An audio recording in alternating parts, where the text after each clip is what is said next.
Friends అందరికీ నమస్కారం. Friends ఇప్పుడే అందిన వార్త, రాష్ట్రంలో భారీ పేలుడు, ముగ్గురు కన్నుమూత. పరిస్థితి దారుణం. వివరాలు వీడియోలో తెలుసుకుందాం. వీడియో పూర్తిగా చూడండి, అప్పుడే కంప్లీట్ ఇన్ఫర్మేషన్ అయితే అర్థమవుతుంది. అలా ఇలాంటి లేటెస్ట్ అప్డేట్స్ ఎప్పటికప్పుడు తెలుసుకోవడానికి ఈ ఛానల్ని తప్పకుండా సబ్స్క్రైబ్ చేసుకోండి. అలా వీడియోని ఒక లైక్ చేశారంటే లేటెస్ట్ అప్డేట్స్ అన్ని కూడా ఎప్పటికప్పుడు మరింతమందికి అయితే వీడియో చేరుతుంది. ఇంక వివరాల్లోకి వెళ్ళిపోదాము.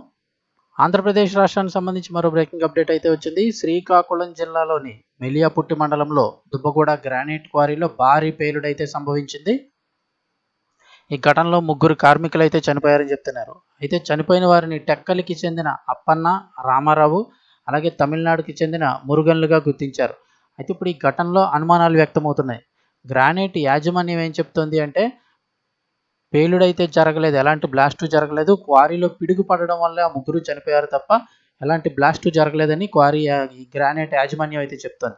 కానీ మృతదేహాలు చల్లా చెదురుగా పడి ఉండడం అనుమానాలకు దారితీస్తోంది. సాధారణంగా పిడుగు పడితే ఉన్న ప్లేస్లోనే పడిపోతుంటారు, కానీ ఇక్కడ మృతదేహాలు చల్లా చెదురుగా పడి ఉండటం అనుమానాలకు దారితీస్తుంది అంటున్నారు. ఈ నేపథ్యంలో మృతుల కుటుంబ సభ్యులు క్వారీ వద్దకు వచ్చి ఆందోళన అయితే చేపట్టారు.